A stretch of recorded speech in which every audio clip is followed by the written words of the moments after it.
علی رسولہ الکریم بسم اللہ الرحمن الرحیم۔ حضرات گرامی قدر، آج آپ کے سامنے کچھ پارے تو میری عدم موجودگی میں پڑھ لیے گئے تھے، تو اس حوالے سے اپنی چند گزارشات کو انشاءاللہ اگر اللہ نے زندگی دی تو آئندہ رمضان میں آپ کے سامنے رکھوں گا۔ آج 19ویں پارے کے بعد اہم مضامین کو آپ حضرات کے گوش گدار کرنے کی کوشش کی جائے گی۔ 19ویں پارے کا آغاز سورہ فرقان سے ہوتا ہے اور اللہ تبارک و تعالی اعلان فرماتے ہیں یوم یعض الظالم علی یدیہ، جب قیامت کا دن آئے گا ظالم اپنے ہاتھ کو چبائے گا اور کہے گا یقول یا لیتنی اتخذت مع الرسول سبیلا، اے کاش میں نے حضرت رسول اللہ صلی اللہ علیہ وسلم کے راستے کو اختیار کیا ہوتا، یا ویلتا لیتنی لم اتخذ فلانا خلیلا،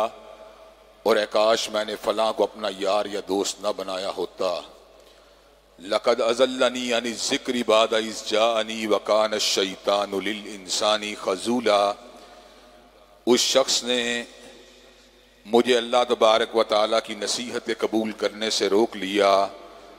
اور شیطان عین وقت میں آ کے انسان کا ساتھ چھوڑ جانے والا ہے۔ حضرات گرامی قدر، اچھے دوست بنانا، اچھی صحبت کو اختیار کرنا، یہ زندگی گزارنے کے لیے انتہائی ضروری ہے۔ اللہ تبارک و تعالیٰ کلام حمید میں اعلان فرماتے ہیں وَاصْبِرْ نَفْسَكَ مَعَ الَّذِينَ يَدْعُونَ رَبَّهُمْ بِالْغَدَاةِ وَالْعَشِيِّ، کہ اگر آپ نے اپنے نفس کو صبر دینا ہو، مشکلات کے دوران آپ نے راحت کو حاصل کرنا ہو، مصائب اور آزمائشوں کے دوران آپ نے اللہ تبارک و تعالیٰ کی نصرت اور تائید کو حاصل کرنا ہو، وَاصْبِرْ نَفْسَكَ مَعَ الَّذِينَ يَدْعُونَ رَبَّهُمْ بِالْغَدَاةِ وَالْعَشِيِّ، تو آپ ان لوگوں کی صحبت اور کمپنی کو اختیار کیجئے جو صبح و شام اللہ تبارک و تعالیٰ کا ذکر کرتے ہیں۔ ان ذاکرین کی صحبت میں بیٹھ کر بندے کو اللہ تبارک و تعالیٰ کی معرفت اور ذکر کرنے کا موقع ملتا ہے اور استحضار الہی کے اندر اضافہ ہوتا ہے۔ انسان در حقیقت بے چین، بے قرار، جلد باز اور جلد از جلد مصائب سے نکلنے کی کوشش کرتا ہے، لیکن لن یصیبنا الا ما کتب اللہ لنا، جو مصیبت کا دورانیہ اللہ تبارک و تعالی نے لکھ دیا ہوتا ہے وہ اس کی زندگی سے اس میں سے گزرنا پڑتا ہے۔ مشکلات کے ایام میں اچھی صحبت اکثیر کا کردار ادا کرتی ہے۔ اچھی صحبت میں بیٹھ کر انسان کو ایسی ایسی باتیں سننے کو ملتی ہیں جن کی وجہ سے انسان کی ڈھارس بن جاتی ہے، کلیجہ ٹھنڈا ہو جاتا ہے، دل کے اندر ایک ثبات کی کیفیت پیدا ہو جاتی ہے، انشراح صدر کی کیفیت پیدا ہو جاتی ہے، دماغ کھل جاتا ہے اور اس بات کا یقین آ جاتا ہے کہ ان مع العسر یسرا، کہ بے شک ہر تنگی کے بعد ایک آسانی کو اللہ تبارک و تعالی نے رکھ دیا ہے۔ تنگی بے صبری کے ساتھ بھی گزر جاتی ہے اور صبر کے ساتھ بھی گزر جاتی ہے۔ بے صبری کرنے والا در حقیقت اللہ تبارک و تعالیٰ کی ناراضگی کو منہ لے لیتا ہے اور صبر کرنے والا اللہ تبارک و تعالیٰ کی رضا کو حاصل کرنے میں کامیاب ہو جاتا ہے۔ حضرات گرامی قدر، کبھی کبھار زندگی کے نشیب و فراز کے دوران اللہ تبارک و تعالیٰ کی کہی ہوئی ایک بات بہت زیادہ چمکا دیتی ہے، اور وہ بات کیا ہے؟ وَمِنَ النَّاسِ مَن يَقُولُ آمَنَّا بِاللَّهِ، بہت سے لوگ ایسے ہیں جو کہتے ہیں ہم اللہ کے اوپر ایمان لے کے آئے، فَإِذَا أُوذِيَ فِي اللَّهِ، لیکن اس ایمان کے بدلے جب اللہ تبارک و تعالیٰ کے راستے میں تکلیف کو برداشت کرنا پڑتا ہے، جعل فتنة الناس كعذاب اللہ، تو یوں شو کرتے ہیں اور یوں شور شرابہ کرتے ہیں گویا اللہ تبارک و تعالیٰ کا عذاب آ گیا ہو۔ وَمِنَ النَّاسِ مَن يَقُولُ آمَنَّا بِاللَّهِ فَإِذَا أُوذِيَ فِي اللَّهِ جعل فتنة الناس كعذاب اللہ، لوگوں کے سامنے اس طریقے سے وویلا کرتے ہیں گویا کہ اللہ تبارک و تعالیٰ کا عذاب آ گیا ہو۔ وَلَئِن جَاءَ نَصْرٌ مِّن رَّبِّكَ، اور اگر اللہ تبارک و تعالیٰ کی مدد آ جائے تو اہل ایمان کو مخاطب ہو کے کہتے ہیں لَيَقُولُنَّ إِنَّا كُنَّا مَعَكُمْ، کہ ہم تمہارے ساتھ ہیں۔ اَوَلَيْسَ اللَّهُ بِعَالِمٍ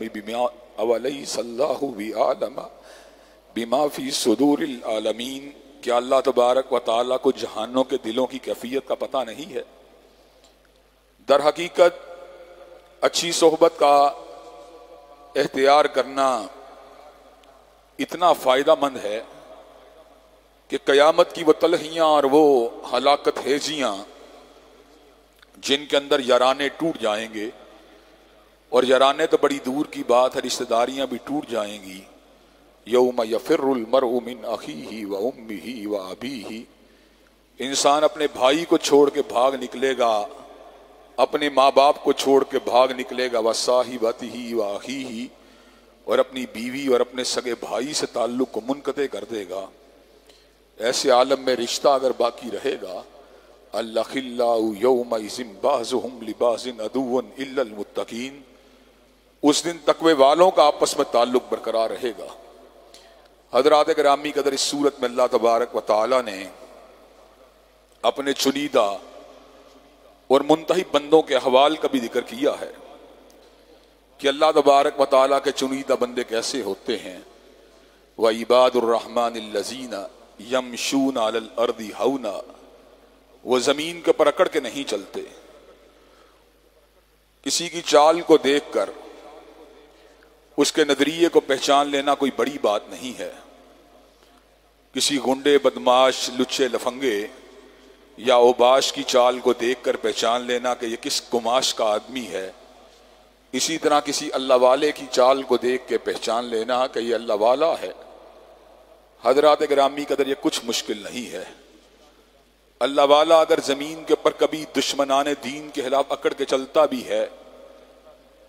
تو اس کے اندر اللہ تبارک و تعالیٰ نے یہ حیثیت رکھی ہوتی ہے، اذلۃ علی المؤمنین وعزۃ علی الکافرین،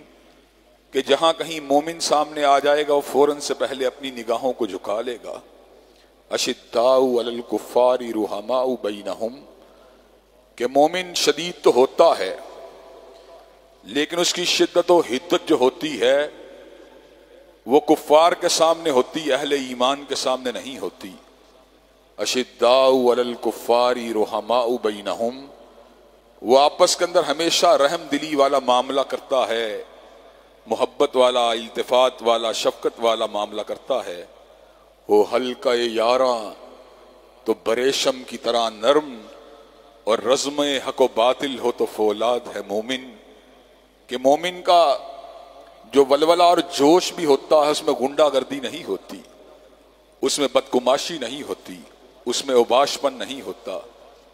حضرت مولانا ظفر علی خان رحمۃ اللہ علیہ کا یہ مشاہدہ میں نے کئی مرتبہ آپ کے سامنے پہلے بھی رکھا ہے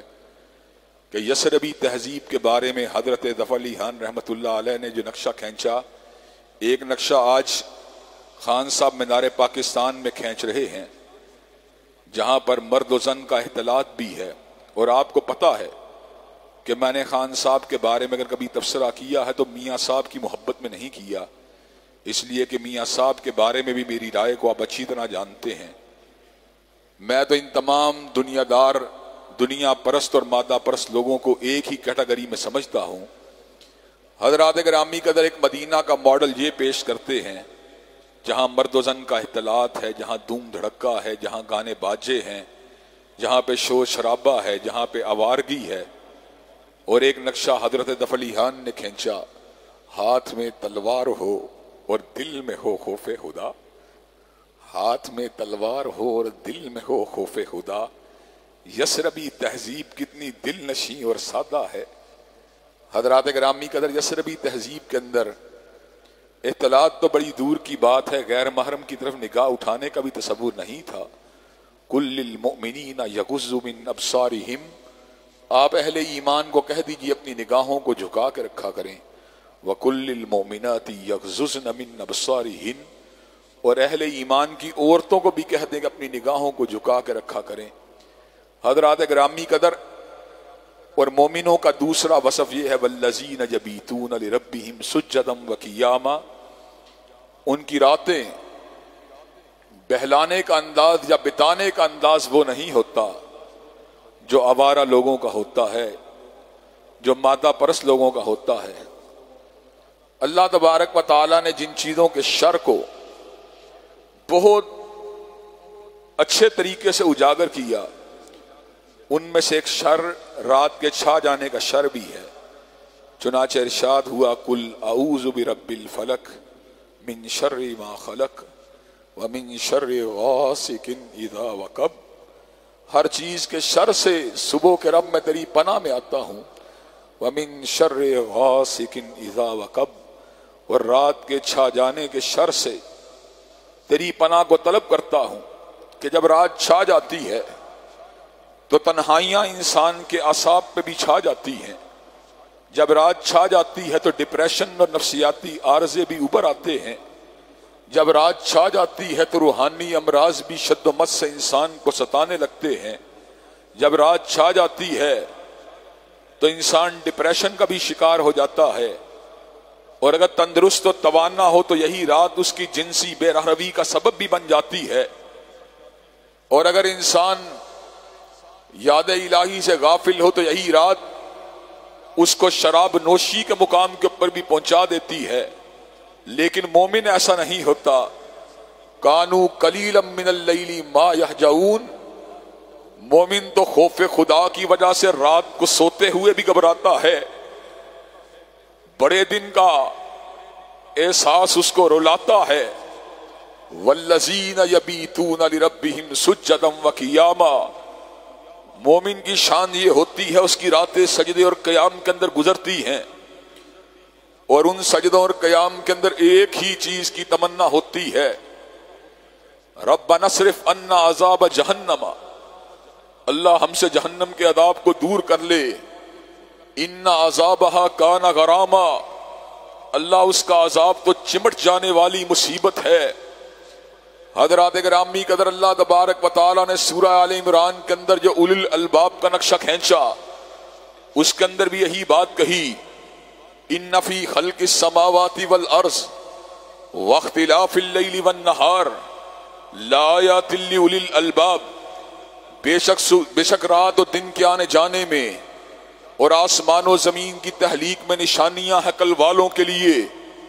الذین یذکرون اللہ قیاما وقعودا وعلی جنوبہم، عقل والے کون ہیں جو اٹھتے بیٹھتے اور پہلوؤں کے پر اپنے رب کو یاد کرتے ہیں۔ وَيَتَفَكَّرُونَ فِي خَلْقِ السَّمَاوَاتِ وَالْأَرْضِ، اور زمین و آسمان کی تحلیق کے اوپر غور و فکر کرتے ہیں، اس کو احساس ہوتا ہے اتنا بلند و بالا آسمان، اتنی پھیلی ہوئی زمین، اتنے اونچے پہاڑ، اتنی زیادہ دریاؤں کی روانی، اتنی زیادہ رنگوں کی فراوانی، یہ کہکشاؤں کے جھرمٹ، یہ چاندنی کی ٹھنڈک، یہ سورج کی تمازت، یہ صحراؤں کی حرارت، یہ دریاؤں کے اندر جو انجماد، برف گلیشیئرز کا انجماد، یہ کیا چیز ہے؟ ربنا ما خلقت ھذا باطلا سبحانک فقنا عذاب النار، اے میرے پروردگار تو نے جو کچھ بھی بنایا ہے کھیل تماشے کے لیے نہیں بنایا، اللہ تو نے سب کچھ حق کے ساتھ بنایا۔ سبحانک فقنا عذاب النار، تیری ذات جو عیوب سے پاک ہے، کمزوریوں سے پاک ہے، پروردگار عالم مجھے آگ کے عذاب سے محفوظ فرما لینا۔ ربنا انک من تدخل النار فقد اخزیتہ وما للظالمین من انصار، اے میرے پروردگار جس کو تو نے آگ میں داخل کر دیا اس کا تو بیڑا ہی غرق ہو گیا، وما للظالمین من انصار، اور ظالموں کا تو کوئی بھی مددگار نہیں۔ عباد الرحمن کی راتیں شب زندہ داری کے ساتھ روشن، عباد الرحمن کی راتیں سسکیوں کے ساتھ چمک رہی ہیں، عباد الرحمن کی راتیں آنسوؤں کی جھڑیوں کے اندر بیت رہی ہیں، عباد الرحمن کی راتیں اللہ کی انابت کے اندر تر ہیں۔ اور جو حضرت اقبال نے بات کہی، کیسی خوبصورت بات کہی، راضی ہو غزالی ہو عطار ہو رومی ہو، عطار ہو راضی ہو رومی ہو غزالی ہو، کچھ ہاتھ نہیں آتا بے آہ سحرگاہی، کچھ ہاتھ نہیں آتا بے آہ سحرگاہی۔ حضرات گرامی قدر، جن کی راتیں یاد الہی کے ساتھ چمک رہی ہوتی ہیں، کانو قلیلا من اللیل ما یہجعون وَبِالْأَسْحَارِ هُمْ يَسْتَغْفِرُونَ، راتیں تو اللہ تبارک و تعالیٰ کی بارگاہ میں قیام اللیل کرتے ہوئے گزر جاتی ہیں۔ وَبِالْأَسْحَارِ هُمْ يَسْتَغْفِرُونَ، اور جب صبح دم تھوڑی بہت آنکھ لگنے کے بعد دوبارہ آنکھ کھلتی ہے تو ایسے عالم کے اندر غرور پارسائی نہیں ہوتا، ایسے عالم کے اندر زہد کے اوپر گھمنڈ نہیں ہوتا، ایسے عالم کے اندر للہیت کے اوپر اکڑ نہیں ہوتی۔ وَبِالْأَسْحَارِ هُمْ يَسْتَغْفِرُونَ، سحری کے وقت وہ زندہ شب زندہ دار لوگ جو ہوتے ہیں رو رہے ہوتے ہیں کہ اللہ تبارک و تعالی ہماری خطاؤں کو معاف کر دینا۔ انہیں اس بات کا علم ہوتا ہے کہ عبادت اور ریاضت میں کمال حاصل کرنے کے باوجود اور زہد اور للہیت کے اندر پورا عروج حاصل کرنے کے باوجود جو اللہ تبارک و تعالی کا حق ہے وہ کسی بھی طور کے اوپر ادا نہیں ہو سکتا۔ حضرات گرامی قدر، آپ نے اس بات کے اوپر کبھی غور کیا ہوگا، میں نے کئی مرتبہ اس بات کے اوپر غور کیا، جب ہم نماز فرض کو ادا کرتے ہیں اللہ اکبر کہنے کے بعد، اللہم باعد بینی و بین خطایا پڑھنے کے بعد، یا سبحانک اللہم کا ورد کرنے کے بعد، سورہ فاتحہ کو پوری انابت سے پڑھ لینے کے بعد، رکوع میں چلے جانے کے بعد، سمع اللہ لمن حمیدہ کہہ لینے کے بعد، سبحان ربی العلیٰ کے ساتھ اپنی جبین نیاز کو اپنے خالق و مالک کے آستانے کے اوپر رکھ دینے کے بعد اور اپنی فجر کی 2 رکعتیں ادا کرنے کے بعد، ظہر کی 4 اور عصر کی 4 رکعتوں کو ادا کرنے کے بعد، التحیات اور درود پاک کا ورد کر لینے کے بعد، اور درود پاک کے بعد اللہ تبارک و تعالیٰ کے حضور اپنی مناجات کو کر لینے کے بعد جب سلام پھیرتے ہیں تو جہاں پر اللہ اکبر کے آواز کو بلند کرتے ہیں وہیں پر ساتھ ہی استغفر اللہ بھی کہہ دیتے ہیں کہ اللہ تو بہت ہی بڑا ہے، تو بہت ہی بڑا ہے، میری نماز تیری عظمت کا مقابلہ نہیں کر سکتی، استغفر اللہ، اللہ تبارک و تعالیٰ تو مجھے بخش دینا۔ حضرات گرامی قدر، ذرا غور کیجئے کس قدر اس کے اندر پیغام ہے۔ اللہ اکبر کہہ کے اس کی کبریائی کی صدا کو بلند کر دیا اور استغفر اللہ کہہ کے اپنی کم مائیگی کا ذکر کر دیا، اور ہم تو حضور علیہ السلام کے قدموں کی حق کا مقابلہ بھی نہیں کر سکتے،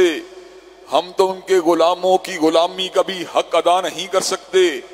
اللہ تبارک و تعالیٰ نے کلام حمید میں حضور علیہ السلام کو بھی اس بات کی تلقین فرما دی، اذا جاء نصر اللہ والفتح ورأیت الناس يدخلون فی دین اللہ افواجا۔ حبیب علیہ السلام جب اللہ کی مدد آ پہنچی، ورأیت الناس يدخلون فی دین اللہ افواجا، اور آپ نے اپنی نگاہ مبارک سے ہزاروں کی تعداد میں فوج در فوج لوگوں کو اسلام کے حلقے میں داخل ہوتے ہوئے دیکھا۔ اب آپ نے کیا کرنا ہے؟ حضرات گرامی کا ذرا غور کیجیے، اللہ کیا کہہ رہا ہے؟ فَسَبِّحْ بِحَمْدِ رَبِّكَ وَاسْتَغْفِرْ إِنَّهُ كَانَ تَوَّابًا۔ ایسے عالم کے اندر آپ نے پروردگار عالم کی پاکی کو بیان کرنا ہے اور اس سے مغفرت کو طلب کرنا ہے۔ إِنَّهُ كَانَ تَوَّابًا، بے شک وہ انسانوں کو معاف فرمانے والا ہے۔ حضرات گرامی قدر، حضرت رسول اللہ صلی اللہ علیہ وسلم جو کہ معصوم عن الخطا تھے، ہر روز 70 مرتبہ استغفار کیا کرتے تھے۔ حضرات گرامی قدر، اہل ایمان کی راتیں اللہ کے ذکر سے تر ہوتی ہیں اور اس ذکر کا ٹارگٹ ایک ہی ہوتا ہے کہ جہنم کے عذاب سے بچ جایا جائے۔ حضرات گرامی قدر، اور عباد الرحمن کا چلن کیا ہوتا ہے؟ وہ شرک کا ارتکاب نہیں کرتے، وہ معصوم جان کو، بے گناہ جان کو قتل نہیں کرتے، وہ زناکاریوں کا ارتکاب نہیں کرتے، وہ ان گناہوں کی گریوٹی اور شدت و حدت کو اچھی طرح سمجھتے ہیں، اور خدا نہ خواستہ اگر ان میں سے کوئی خطا ہو جائے تو پھر اجلت کے ساتھ پلٹنے میں دیر نہیں کرتے۔ اللہ تبارک و تعالیٰ کے بعض گناہ گار بندوں کے دل میں جو خیال آیا، اللہ نے کمال دلاسا دیا، اللہ وہ تو عباد الرحمن تھے، میں تو خطا کار ہوں، اللہ میں تو گناہ گار ہوں، اللہ میں نے تو زنا اگر نہیں کیا تو زنا کے مقدمات تو مجھ سے بھی ہوئے، نگاہوں کی خطا تو مجھ سے بھی ہوئی، اللہ تبارک و تعالی میں نے قتل نہیں کیا لیکن لوگوں کے ساتھ زیادتی یا ان کے ساتھ ناحق زیادتی تو میں نے بھی کی، اللہ تبارک و تعالی میں نے شرک تو نہیں کیا لیکن ناشکری تو میں نے بھی کی۔ حضرات گرامی قدر جب ان باتوں پہ انسان غور کرتا ہے تو کب کب آ جاتا ہے، اور ایسے عالم میں اللہ تبارک و تعالی کہتے ہیں گھبرانے کی ضرورت نہیں، جو تجھ سے بڑے گناہگار ہیں، جو شرک کو لے کے آئیں گے، جو قتل کو لے کے آئیں گے، جو زنا کو لے کے آئیں گے، الا من تاب وآمن وعمل عملا صالحا فاولئک یبدل اللہ سیئاتہم حسنات، میں ان کے گناہوں کو معاف ہی نہیں کروں گا بلکہ گناہوں کو نیکیوں کے ساتھ تبدیل فرما دوں گا۔ حضرات گرامی قدر، جو عباد الرحمن ہوتے ہیں نہ تو پیسے کو دبوچ کے رکھتے ہیں نہ اس کو ضائع کرتے ہیں، جہاں ضرورت ہوتی ہے اپنے پیسے کو صحیح طور پہ استعمال کرتے ہیں اپنی جائز ضروریات کو پورا کرنے کے لیے، اور باقی مال کے اندر اہل ایمان کے حق کو تسلیم کرتے ہیں۔ وفی اموالہم حق معلوم للسائل والمحروم، ان کے مالوں میں جو حق ہوتا ہے متعین ہوتا ہے، مانگنے والوں کا بھی اور نہ مانگنے والوں کا بھی، للسائل والمحروم، وہ ان کو بھی دیتے ہیں جو ہاتھ پھیلاتے ہیں اور ان کو بھی دیتے ہیں جو ہاتھ نہیں پھیلاتے۔ وفی اموالہم حق معلوم للسائل والمحروم، وہ سوال کرنے والوں کے سوال کو سن کے ان کی مدد کرتے ہیں، اور ان کی نگاہیں سماج کے اندر محروم طبقات کو تلاش کر رہی ہوتی ہیں، وہ غریب فقراء نادار لوگوں کو تلاش کرتے ہیں اور ان کے پاس اپنے مال کو پہنچاتے ہیں۔ اور جو عباد الرحمن ہوتے ہیں وہ اپنے وقت کو کج بحثی میں ضائع نہیں کرتے۔ عمران خان چڑھ گیا، میاں صاحب اتر گئے، میاں صاحب چڑھ گئے، خان صاحب اتر گیا، پولو گراؤنڈ کا فلاں گھوڑا آگے ہے، فلاں گھوڑی پیچھے ہے، حضرات گرامی قدر فلاں جگہ کے اوپر جناب والا بکیا جو ہے بک لے کے بیٹھا ہے، فلاں جگہ کے اوپر جوا خانہ کھلا ہوا ہے، فلاں جگہ کے اوپر انٹرٹینمنٹ کے تمام لوازمات پورے ہیں۔ یہ کیا تماشے والی باتیں ہیں حضرات گرامی قدر، اللہ نے تمہیں زندگی دی ہے، یہ جو فلسفہ ہے باطل ہے، یکسر باطل ہے۔ بابر بے شکوش کے عالم دوبارہ نیست، حضرات گرامی قدر یہ فلسفہ باطل ہے کہ انسان زندگی میں ایک مرتبہ آیا ہے، کھل کے عیش کرے۔ حقیقت زندگی کیا ہے؟ 4 دن کی چاندنی اور پھر اندھیری رات ہے۔ حضرات گرامی قدر چند روزہ زندگی اور پھر موت کی آغوش ہے، چند روزہ رونق کا میلہ، چند روزہ رشتہ دار اور دوست احباب کی صحبت، اور پھر قبر کی تاریکیاں ہیں۔ حضرات گرامی قدر چنانچہ جو عباد الرحمن ہوتے ہیں وہ ہمیشہ جاہلوں کے ساتھ جب ان کا پالا پڑتا ہے، وَإِذَا خَاطَبَهُمُ الْجَاهِلُونَ قَالُوا سَلَامًا، ان کو سلام متارکت کر دیتے ہیں، اچھے طریقے سے ان کو الوداع کر دیتے ہیں، ان سے لڑائی جھگڑا کرنے کی بجائے، ان سے الٹی سیدھی بحثیں کرنے کی بجائے کہ مولوی صاحب داڑھی نہ رکھوں تو کیا ہو جائے گا، مولوی صاحب شلوار اوپر نہ کروں تو کیا ہو جائے گا، مولوی صاحب پردہ تو آنکھ کا پردہ ہوتا ہے، مولوی صاحب اس دور کا سود استحصالی تھا، یہ سود غیر استحصالی ہے، مولوی صاحب جو باجا گاجا ہے اس میں کیا حرج ہے۔ رسول اللہ صلی اللہ علیہ وسلم کی احادیث میں تعویل کرنے والے اور شریعت کے ہر معاملے کو الٹا سیدھا کرنے والے انسان ان کے ساتھ کج بحثی کے اندر اپنے وقت کو برباد کر کے، اپنے دل کے سکون کو برباد کر کے کوئی اچھی اچیومنٹ نہیں کرتا۔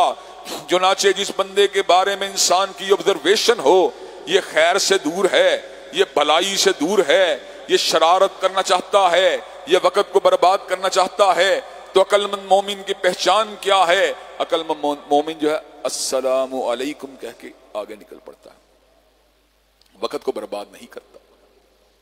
اور عباد الرحمن کا وصف یہ ہے کہ وہ آیات الہیہ کے اوپر اندھے بہرے ہو کے نہیں گرتے، بلکہ کھول کھول کے آیات کے مفہوم اور معانی کے اوپر غور کرتے ہیں۔ کئی مرتبہ قرآن پڑھ لیا لیکن حقیقی عقیدہ توحید سمجھ میں نہیں آیا، کئی مرتبہ قرآن پڑھ لیا لیکن حقیقت نبوت سمجھ میں نہیں آئی، کئی مرتبہ قرآن پڑھ لیا لیکن یوم حساب اور یوم معاد سمجھ میں نہیں آیا۔ یہ کس طرح کی بات ہے؟ 7ویں پارے کی ایک آیت کا ٹکڑا کئی مرتبہ جھنجھوڑتا ہے، ہلاتا ہے اور انسان کو تفکر کے اوپر مجبور کر دیتا ہے۔ والذین کذبوا بآیاتنا یمسہم العذاب بما کانوا یفسقون، وہ لوگ جو اللہ کی آیات کو جھٹلاتے ہیں انہیں عذاب علیم کا مزہ چکھنا پڑے گا اپنے گناہوں اور نافرمانیوں کی وجہ سے۔ اللہ تیری کون سی آیات کو ہم جھٹلا رہے ہیں؟ اس سے آگے کیا کہا؟ قل لا اقول لکم عندی خزائن اللہ ولا اعلم الغیب ولا اقول لکم انی ملک، نہ میں تمہیں یہ بات کہتا ہوں میرے پاس اللہ تبارک و تعالیٰ کے خزانے ہیں، نہ ہی میں یہ بات کہتا ہوں میرے پاس غیب دانی ہے، نہ ہی میں یہ بات کہتا ہوں میں فرشتہ ہوں۔ اللہ تو کھول کھول کے بیان کر رہا ہے، لیکن حاجی صاحب ہر رمضان میں 10 قرآن کو ختم کرنے کے باوجود عقیدہ وہی ہے جو والدین کا عقیدہ ہے، عقیدہ وہی ہے جو ددیال کا عقیدہ ہے، ننیال کا عقیدہ ہے۔ عباد الرحمن کی شان یہ ہوتی ہے، وہ کوشش کرتا ہے کہ اللہ نے مجھے کیا بتلا رہا ہے، اللہ کیا مجھ سے چاہتا ہے، اللہ تبارک و تعالیٰ کی کیا تقاضے ہیں، اللہ کی کیا ریکوائرمنٹ ہے، اللہ تبارک و تعالیٰ کس چیز کو مجھ سے طلب کر رہے ہیں۔ رحمان کا بندہ اللہ تبارک و تعالیٰ کی طلب کو حاصل کرنے کی جستجو کرتا ہے، اور رحمان کا بندہ صرف اپنی حد تک جو ہوتا ہے اپنی ہی فکر نہیں کرتا بلکہ اپنے بیوی بچوں کی بھی پوری فکر کرتا ہے، اور یہ الفاظ کہتا ہے ربنا ہب لنا من ازواجنا وذریاتنا قرۃ اعین وجعلنا للمتقین اماما، اے ہمارے پروردگار ہماری بیویوں اور بچوں میں سے ہماری آنکھوں کی ٹھنڈک کو پیدا فرما، وجعلنا للمتقین اماما، دنیا داروں کی امامت کی بات نہیں کی، تاجروں کی امامت کی بات نہیں کی، شور شرابہ کرنے والوں کی امامت کی بات نہیں کی، وجعلنا للمتقین اماما، اللہ ہمیں متقین کا امام بنا دے۔ کتنی اچھی دعا مانگی گئی۔ اللہ تبارک و تعالیٰ فرماتے ہیں ایسے لوگوں کے لیے میں نے جنت کے اندر مہمان خانوں کو تیار کر دیا ہے، ایسے لوگوں کے لیے اللہ تبارک و تعالیٰ نے فردوس بری کے اندر مہمان خانوں کو تیار کر دیا ہے۔ حضرات گرامی کا دنیا کے اندر ہم نے گھر دیکھے، اپنی آنکھوں سے دیکھے، دادا کا نام لکھا ہوتا ہے، دادا کی موت کے بعد بیٹے کا نام لکھا جاتا ہے، بیٹے کی موت کے بعد پوتے کا نام لکھا جاتا ہے، پوتے کی موت کے بعد پڑپوتے کا نام لکھا جاتا ہے۔ مجھے اپنے باپ کا پتا ہے، دادا کا پتا ہے، پردادا کے نام کا پتا ہے، پردادا کا باپ کون تھا صحیح طور پہ پتا نہیں، پردادا کا دادا کون تھا کچھ پتا نہیں۔ حضرات گرامی قدر وہ جو 5ویں 6ٹھی پشت کے اندر میں نے اپنے پردادا کے دادے کو بلا دیا تو کیا میرے پوتوں کے پوتے مجھے یاد رکھیں گے؟ آپ کے پوتوں کے پوتے آپ کو یاد رکھیں گے؟ نہیں، یہ نام مٹ جائیں گے، یہ پھٹیاں پوچھ دی جائیں گی، یہ پلیٹیں اتار دی جائیں گی، انسان بھولی ہوئی داستان بن جائے گا۔ حضرات گرامی قدر جس کے پوتے دوتے اس کو یاد نہیں رکھتے، اس کو بیگانے کیوں کر یاد رکھیں گے؟ لیکن جنت کے مہمان خانوں کا عالم کیا ہے؟ ان الذین آمنوا وعملوا الصالحات کانت لہم جنات الفردوس نزلا خالدین فیہا لا یبغون عنہا حولا، جو ایمان والے ہیں، جو عمل صالح والے ہیں، ان کو جنت الفردوس حاصل ہوگی، خالدین فیہا، جس کے اندر وہ ہمیشہ رہیں گے، لا یبغون عنہا حولا، اور وہ کبھی وہاں سے نکلنا نہیں چاہیں گے۔ اپنے گھر میں موجود ہو، 10 مرلے کا گھر ہے، کنال کا گھر چاہتا ہوں، کنال کا گھر ہے، ایکڑ کا گھر جاتا ہوں، ایکڑ کا گھر ہے، میں سوئٹزرلینڈ کی سیر چاہتا ہوں، میں بینکاک کی سیر چاہتا ہوں، لیکن جنت کے مہمان خانوں کا عالم کیا ہے؟ کانت لہم جنات الفردوس نزلا خالدین فیہا لا یبغون عنہا حولا، وہ ہمیشہ اس میں رہیں گے، لا یبغون عنہا حولا، اور اس کو کبھی تبدیل کرنا نہیں چاہیں گے۔ اس کا مطلب یہ ہے جنت ہمارے اہداف کے عروج کا نام ہے، جنت نعمتوں کے عروج کا نام ہے، جنت مسرتوں کے عروج کا نام ہے، جنت راحتوں کے عروج کا نام ہے، جنت خوشیوں کے عروج کا نام ہے، جنت مالک کائنات کے دیدار کا نام ہے، جنت مالک کائنات کی رضوان کا نام ہے، جنت مقصد حیات کا نام ہے، جنت سب سے بڑی خوشبختی کی علامت ہے اور جہنم سب سے بڑی بدبختی کی علامت ہے۔ فَأَمَّا مَنْ طَغَىٰ وَآثَرَ الْحَيَاةَ الدُّنْيَا فَإِنَّ الْجَحِيمَ هِيَ الْمَأْوَىٰ،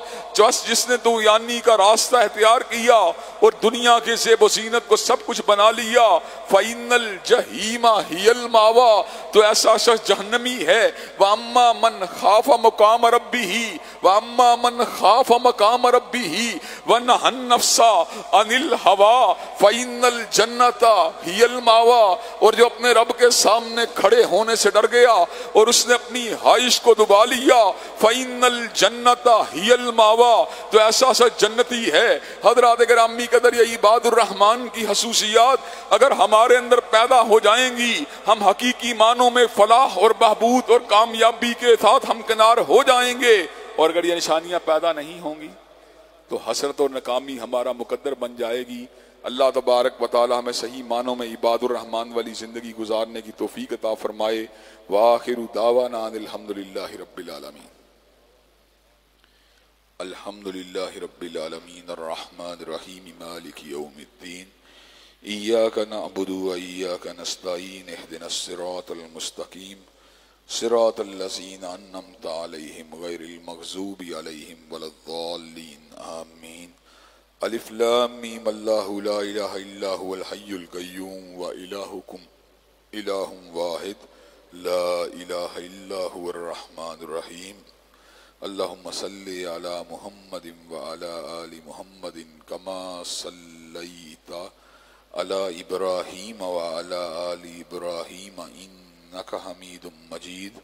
اللہم بارک علی محمد وعلی آل محمد کما بارکت علی ابراہیم وعلی آل ابراہیم انک حمید مجید۔ اے اللہ ہم سب کے گناہوں کو معاف فرما، اے اللہ ہم سب کی سیئات سے درگزر فرما، اے اللہ ہم سب کی سیئات کو حسنات سے تبدیل فرما۔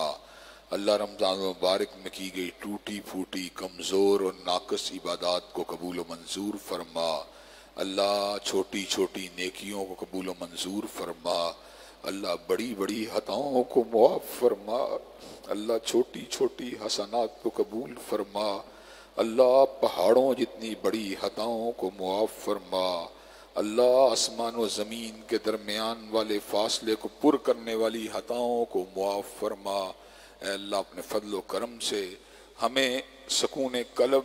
امن اور اطمینان والی زندگی نصیب فرما۔ اللہ حیات طیبہ نصیب فرما۔ اللہ ہم سب کے گھروں میں امن و سکون اور راحتوں کا نزول فرما۔ اللہ ہم سب کی روحانی، جسمانی، نفسیاتی، شیطانی بیماریاں دور فرما۔ اللہ شیطان لعین کے شر اور فتنوں سے محفوظ و مامون فرما۔ اللہ حاسدوں کے حسد سے، شریروں کی شرارت سے اور نفوس کی شرارتوں سے محفوظ و مامون فرما۔ اے اللہ اپنے فضل و کرم سے امن اطمینان والی زندگی نصیب فرما۔ اے اللہ اپنے فضل و کرم سے جہاں جہاں ہماری زندگی میں مشکلات ہیں ان معاملات کو ہمارے لیے آسان بنا۔ اے اللہ اپنے فضل و کرم سے رمضان کے روزوں کو، راتوں کے قیام کو قبول و منظور فرما۔ ربنا آتنا فی الدنیا حسنۃ وفی الآخرۃ حسنۃ وقنا عذاب النار۔ اللہم صلی علی محمد وعلی آل محمد کما صلیت علی ابراہیم وعلی آل ابراہیم انک حمید مجید۔ اللہم بارک علی محمد وعلی آل محمد کما بارکت علی ابراہیم وعلی آل ابراہیم انک حمید مجید۔ سبحان ربک رب العزت عما یصفون والسلام علی المرسلین والحمد للہ رب العالمین۔